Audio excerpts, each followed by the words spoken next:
ये जो है मैं कुछ हीट एंड थर्मोडायनामिक्स पे इम्पोर्टेंट क्वेश्चंस करा रहा हूँ, उनको आप ध्यान से सुनो और उनसे रिलेटेड कंसेप्ट भी बताऊँगा। तो पहला प्रॉब्लम ये है कि ये कोई मेटल प्लेट है, इसमें दो होल हैं, बीच में से काट दिया। इसका जो है रेडियस R1 है, इसका रेडियस R2। अब ये दो इसमें से ये मेटल काट के फेंक दिया। अब इसको मेटल शीट को गर्म करते हैं, तो इसमें चार ऑप्शन दे रखे कि अब ये तो अपने को पता ही है गर्म करने पर चीज फैलती है। अब ये यहाँ पर है मेटल, तो अब स्टूडेंट सोचता है ये फैलती है तो ये फैलेगी, यूँ फैलेगी, यूँ फैलेगी, यूँ फैलेगी, यूँ फैलेगी। तो ऐसा स्टूडेंट सोचेगा। अभी मैं ये नहीं कह रहा कि मैं ये जो बात कह रहा हूँ ये सही है। तो ये पूछा गया है कि दोनों के रेडियस बढ़ेंगे, इन दोनों के सेंटरों के मध्य की दूरी बढ़ेगी या दोनों के रेडियस घटेंगे। तो अपन इसकी एनालिसिस करते हैं कि एक्चुअल में क्या होगा।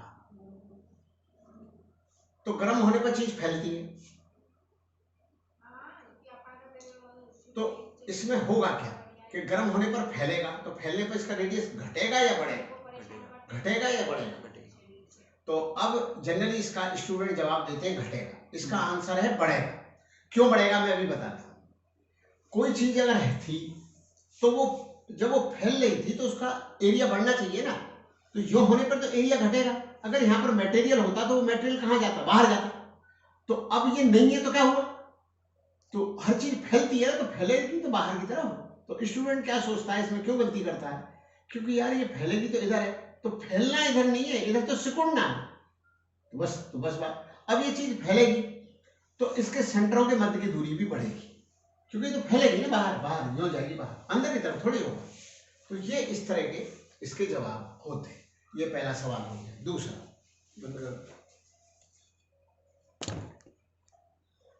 दूसरा सवाल ये है कि एक रॉड है, L लंबाई की है, उनको दो फिक्स सपोर्ट के बीच में फिक्स कर दिया गया। अब इस रॉड को ठंडा करना, तो ठंडा करने पर इसमें जो टेंशन प्रोड्यूस होगा वो लेंथ के प्रोपोर्शनल होगा या इनवर्सली प्रोपोर्शनल होगा या इंडिपेंडेंट ऑफ L होगा।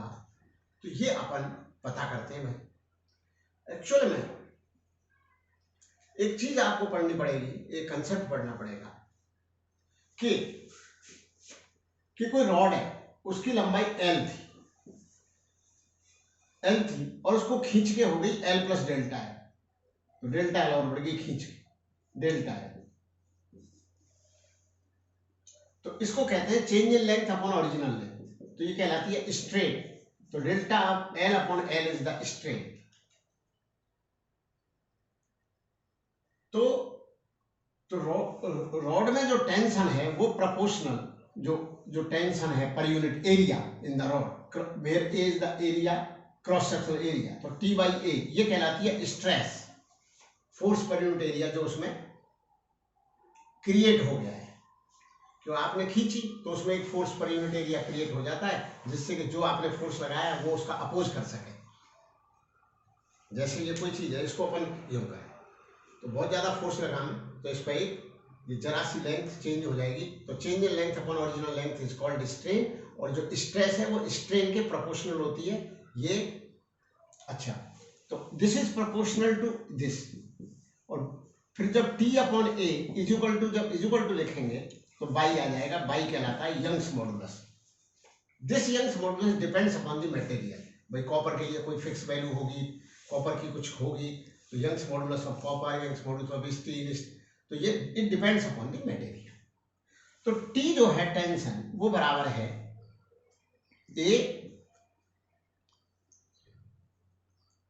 A Y delta L upon L। ये उधर आपने इसको ठंडा करा, तो ठंडा करने से इसकी चेंज इन लेंथ जो होगी, जो कि आप होने नहीं दे रहे, तो वो होगी L alpha delta T, where L is the alpha is the coefficient of linear expansion. और मतलब ठंड की वजह से वो कंट्रैक्शन होगा, गर्म करेंगे तो एक्सपेंशन होगा। तो एक्चुअल में ये रॉड की ये लंबाई होना चाह रही थी रॉड की इतनी, जो कि अपन ने नहीं होने दी। मतलब स्ट्रेस कब प्रोड्यूस होती है? अगर आप किसी रॉड को गर्म कर दो और फैल जाने दो तब नहीं होगा, किसी रॉड को ठंडा करो और सिकुड़ जाने दो तो नहीं होगा, किसी को मारो और रोने ना दो तब टेंशन प्रोड्यूस होगा उसके दिमाग में। आप कोई हंसी की बात कहो और हंसने ना दो तो उसे क्रोध आएगा। तो यहां पर होगा स्ट्रेस प्रोड्यूस। क्यों होगा? कि आपने इसको ठंडा करा और आपने इसको सिकुड़ने ना दिया। सिकुड़ जाने देते डेल्टा एल तो कोई स्ट्रेन नहीं है। क्यों स्ट्रेन नहीं है? स्ट्रेन कब होती है कि जो मतलब वो तो उसकी नेचुरल लेंथ हो गई उस टेम्परेचर पर, तो जो नेचुरल लेंथ है उसमें थोड़ी उसमें टेंशन क्रिएट होगा। तो डेल्टा एल है एल अल्फा डेल्टा टी, तो यहां पुट कर देते हैं। तो टी बराबर हो गया बाई ए थाई बाई ए डेल्टा एल हो गया L alpha delta T upon L, L से एल कट गया तो Y A alpha delta T. इसमें टेंशन क्रिएट हुआ। अब इसमें जो टेंशन क्रिएट हुआ उसमें कहीं पर भी एल नहीं आया, एल नहीं आया तो क्या आ रहा है? Change in temperature. एल के इंडिपेंडेंट आ गया, क्योंकि जितनी ज्यादा लंबाई होगी उसकी लेंथ में चेंज उतना ही ज्यादा होगा। तो एक तरह से किसी आदमी ने क्या करा है कि जो इसको ठंडा करा है तो उसकी लंबाई ये होनी चाहिए थी, ये होनी चाहिए थी, ठंडा होने पर ये होनी चाहिए, इसको खींच के बांध दिया। तो जब खींच के बांधा तो जो उसकी नेचुरल लेंथ है उसको नेचुरल लेंथ में ना रहने दिया, नेचुरल लेंथ में ना रहने दिया तो उसमें टेंशन क्रिएट हो जाएगा। जो तो उस टेम्परेचर पर ये इतनी लंबाई होनी चाहिए, इसको खींच के बांध दिया। तो जो खींच के बांधा है, तो कभी कभी ये क्वेश्चन पूछा जाता है कि हमने किसी रॉड को गर्म कर दिया और 1 मीटर की रॉड थी और गर्म करने पर उसके 0.1 मिलीमीटर उसकी लंबाई में चेंज आ गया, बताइए स्ट्रेन क्या है? तो जनरली स्टूडेंट्स बोल देते हैं 0.1 के मिलीमीटर अपॉन 1000 ये पर, लेकिन उसमें जो स्ट्रेन प्रोड्यूस हुई है वो 0 हुई है। क्यों? आपने उसको गर्म करा, गर्म होके वो फैलना चाह रही थी और फैल जाने दिया तो नहीं, वो तो उसकी नेचुरल लेंथ है 1 मिलीमीटर, तो उसकी नेचुरल लेंथ है। अब अगर आप क्या काम करते कि वो गर्म होना चाह रही थी, गर्म होकर के फैलना चाह रही थी और फैलने ना देते तो फिर वो कैसे होता? फैलने ना देते, वो रॉड मतलब यहाँ तक जाना चाह रही थी तो आपने उसको कंप्रेस करके क्या कर गर्म करा और फैलने ना दिया, तब क्रिएट होगा उसमें टेंशन। मतलब वही कहानी, मारा और रोने ना दो और हंसाओ और हंसने ना दो तब क्रिएट होगा। आगे ये अब एक चलो तो coefficient of linear expansion actual में होता क्या है ये मैं बताने चाहता हूँ। अब कोई एल लंबाई की रॉड है, इसको डेल्टा टी टेम्परेचर से गर्म करा तो इसकी लंबाई होगी एल प्लस डेल्टा एल, ये एल लंबाई की थी। तो इंक्रीज इन लेंथ है वो किस बात पर डिपेंड करती है? वो डिपेंड करती है ओरिजिनल लेंथ के प्रोपोर्शनल, ये प्रोपोर्शनलिटी का कांस्टेंट है, प्रोपोर्शनलिटी का निशान है, और प्रोपोर्शनल होती है चेंज इन टेम्परेचर। तो डेल्टा एल कुल मिला के प्रोपोर्शनल है एल डेल्टा टी। तो प्रोपोर्शनलिटी का निशान हटा दो, फिर इक्वलिटी आ जाएगी बराबर L alpha delta T, where alpha is the coefficient of linear expansion. अब ये कैसे लिखे गए होंगे लॉ, तो मैं ये भी समझा देता हूं। ये कोई खास लॉ नहीं है। कोई आपसे ये कहे कि भैया 1 मीटर की रॉड है, कोई कहे 2 मीटर की रॉड है, 2 मीटर की रॉड है, इन दोनों को बराबर गर्म करा, मतलब इंक्रीज इन टेम्परेचर मैंने सेम कर दिया, तो ये कोई भी बता देगा कि जो 1 मीटर की जगह जो 2 मीटर है उसमें वो डबल फैलेगी, क्योंकि ये 1 मीटर फैलेगी, वो भी 1 मीटर फैलेगी, क्योंकि बराबर गर्म करा है। तो जितना ये फैलेगी 1 मीटर, वो 2 मीटर है, तो 1 मीटर वाली जो फैलेगी, मानो 1 मीटर वाली 1 मिलीमीटर फैली तो दूसरी 1 मीटर भी 1 मिलीमीटर और फैलेगी। तो जो फैलना है वो लेंथ के प्रोपोर्शनल हो गया। अब एक काम करते हैं, लेंथ सेम कर देते, एक को ज्यादा गर्म करते हैं, एक को 1 डिग्री सेल्सियस करते हैं, एक को 2 करते हैं। तो जिसको ज्यादा गर्म करा वो ज्यादा फैले, तो इसका मतलब फैलना, एक्सपेंशन होना, या ठंडा करने पर सिकुड़ना, कंट्रैक्शन होना, ये काहे पर डिपेंड कर रहा है कि आपने ओरिजिनल लेंथ क्या ली थी उसके प्रोपोर्शनल, और राइज इन टेम्परेचर और डिक्रीज इन टेम्परेचर क्या है, उसके प्रोपोर्शनल। तो जब चेंज इन लेंथ इन दो के प्रोपोर्शनल है तो फिर प्रोडक्ट के प्रोपोर्शनल है, एल डेल्टा टी के। फिर तीसरा ये है कि कोई चीज कम फैलती है, उतनी लंबी रॉड है, कॉपर की है उतनी लंबी रॉड, एल्यूमिनियम की है, दोनों को बराबर गर्म करा, दोनों बराबर ना फैलेंगे, कोई कम फैलेंगे कोई ज्यादा फैलेंगे। तो वो जो तीसरा जो कांस्टेंट है वो कोफिशिएंट ऑफ लीनियर एक्सपेंशन कहलाता है। तो ये फार्मूला बन गया कि डेल्टा एल बराबर L alpha delta T, alpha depends upon the material. अब एक फिर ये सोचा गया कि अब प्लेट है, प्लेट, तो किसी प्लेट को यदि गर्म करा जाए तो उसकी लेंथ भी चेंज होगी, ब्रेड्थ भी चेंज होगी, तो एरिया भी चेंज होगा। एक कम एरिया के लिए एक ज्यादा एरिया के लिए, और दोनों को सेम गर्म करें तो ज्यादा एरिया वाली ज्यादा उसमें एरिया में चेंज ज्यादा आएगा। मानो डबल एरिया की, तो जो ये एरिया फैलेगा तो डबल एरिया डबल ही फैलेगा अगर उतना ही टेम्परेचर है, क्योंकि ये एरिया फैला तो डबल है तो डबल आएगा। तो इसका मतलब जो चेंज इन एरिया है वो ओरिजिनल एरिया के प्रोपोर्शनल होता है। फिर सेम एरिया की दो प्लेट ले ली और सेम मटेरियल की ले ली, तो एरिया और मटेरियल सेम कर दिया। अब एक को कम गर्म करा, दूसरी को ज्यादा गर्म करा, जिसको ज्यादा गर्म करा कोई भी बता देगा, जिसको ज्यादा गर्म करा वो ज्यादा फैलेगी। तो इसका मतलब जो एक्सपेंशन है due to rise in temperature that depends upon the rise in temperature पर डिपेंड करेगा। तो फिर ये चीज आ गई कि delta A proportional to area proportional to delta T, दोनों को मिला के delta A proportional to beta A delta T, where beta is constant which depends upon the material। अब बीटा कैसे डिफाइन होगा, delta A upon A delta T, जैसे alpha यहाँ कैसे डिफाइन है, delta L upon L delta T. फिर इन दोनों में एक रिलेशन क्या है, एक्चुअल में जो एक्सपेंशन है इन मटेरियल्स के और कंट्रैक्शन है ये कोई बहुत ज्यादा नहीं होते, तो इसको दिमाग में रखते हुए हम अब इसका ये डेरिवेशन करेंगे कि बीटा और अल्फा में क्या रिलेशन है। एक्चुअल में बीटा 2 अल्फा के बराबर होता है, वो आता कैसे है, वो डेरिवेशन छोटा सा है, वो भी मैं बता देता हूं कि L बाई एल की एक स्क्वायर प्लेट है, इसका टेम्परेचर गर्म करा बाई डेल्टा टी, तो इसकी लंबाइयां हो गई L प्लस डेल्टा है और ब्रेड्थ हो गई L प्लस डेल्टा है। तो ये जो एरिया था जो था शुरू में वो L स्क्वायर था।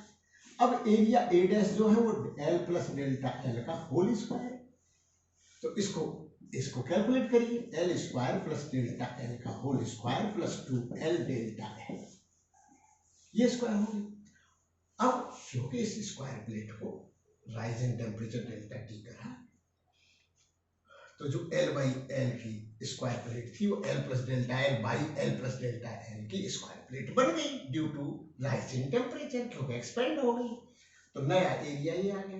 अब हम बीटा कैसे डिफाइन करते हैं, जो अभी बताया था, चेंज इन एरिया। तो पहले इसको देख लें, चेंज इन एरिया, चलो ठीक है, area upon original area into delta T. तो चेंज इन एरिया क्या है, आप इसमें से इसे माइनस कर दीजिए, माइनस कर। तो यही एक चीज बताना चाहा कि डेल्टा एल बहुत छोटा है, तो इसको ऐसे अभी लिखिए L square plus delta L, आप इसमें कॉमन लीजिए, फिर लिखिए डेल्टा एल कॉमन लीजिए, तो फिर लिखिए 2L प्लस डेल्टा एल। तो ये जो डेल्टा एल है as compared to 2L has no meaning. तो प्लस माइनस में हम छोटी संख्या को नेग्लेक्ट कर देते हैं, हम दैनिक जीवन में भी रोज ऐसे ही करते हैं कि अपने को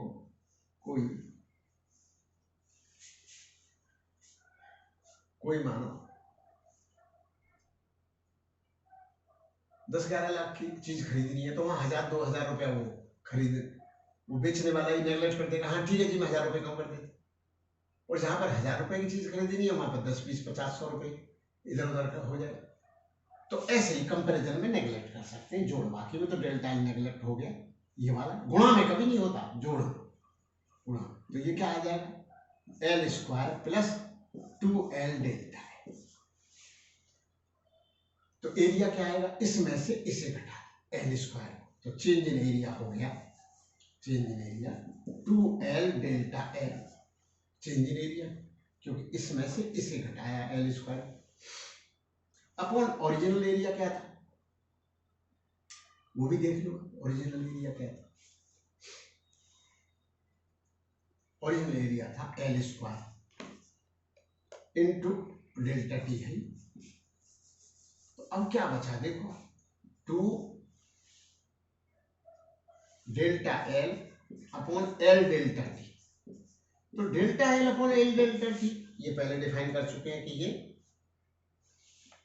एल्फा है, तो बीटा बराबर 2 एल्फा आ गया। बड़ा सिंपल सा डेरिवेशन था, इतना सही था डेरिवेशन में कि एल स्क्वायर की जो स्क्वायर प्लेट थी वो एल प्लस डेल्टा एल का होल स्क्वायर हो गई, उसमें डेल्टा एल का स्क्वायर, क्योंकि छोटी संख्या का स्क्वायर और छोटा हो जाता है तो वो इसको नेगलेक्ट करते ही इसको नेगलेक्ट करा और इसके सम में से एल स्क्वायर को घटाया तो 2L डेल्टा एल आ गया, और फिर 2L डेल्टा एल और एरिया एल स्क्वायर था, तो ये फिर होते होते ये आ गया delta L upon L delta T, और इसका नाम है एल्फा, तो बीटा बराबर 2 एल्फा। ऐसे ही वॉल्यूम की बात है कि कोई एक क्यूब है एल बाई एल का, और ये जो है इसको गर्म करा तो फिर वो गर्म करने पर वो एक क्यूब बन गया, क्या साइड का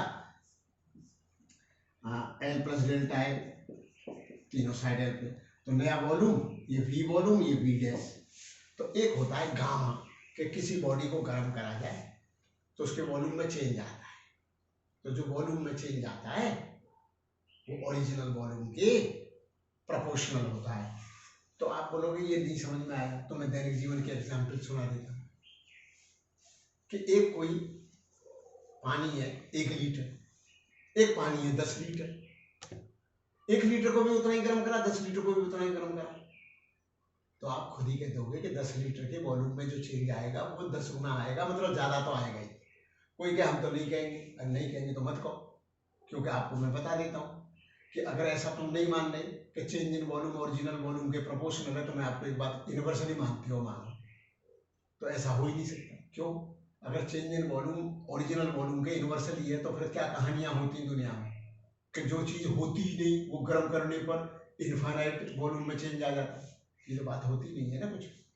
तो ऐसे ही delta V proportional to V proportional to delta T, तो डेल्टा वी बराबर हो गया गामा वी डेल्टा टी, तो गामा बराबर हो गया delta V upon V delta T.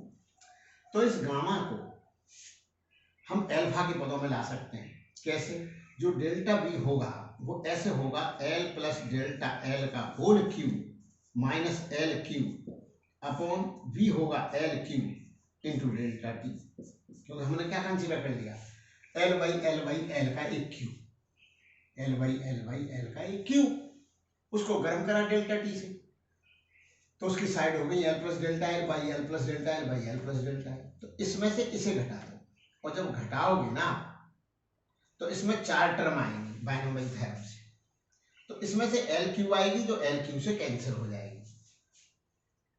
इसमें 3L स्क्वायर डेल्टा एल आएगा और 3L डेल्टा एल का स्क्वायर आएगा और डेल्टा एल क्यूब आएगा। तो जहां डेल्टा एल का स्क्वायर आएगा और डेल्टा एल का क्यूब आएगा उनको नेगलेक्ट कर दो, क्योंकि डेल्टा एल बहुत छोटा है, तो डेल्टा एल का जो स्क्वायर आ रहा है वो नेगलेक्ट करो, डेल्टा एल का जो क्यूब आ रहा है वो नेगलेक्ट करो, तो केवल 2 टर्म बची, आएंगी 4 टर्म बची, 2 में से एल क्यू से कट गई, तो एक टर्म बचेगी 3L स्क्वायर डेल्टा है, तो गामा बराबर हो गया 3L स्क्वायर डेल्टा है upon L cube delta T. अब इसको देख लो, 3 delta L upon L delta T, तो delta L upon L delta T is nothing but alpha, तो गामा बराबर 3 एल्फा। तो अब अपने को ये पता लग गया कि एल बीटा बराबर 2 एल्फा और गामा बराबर 3 एल्फा।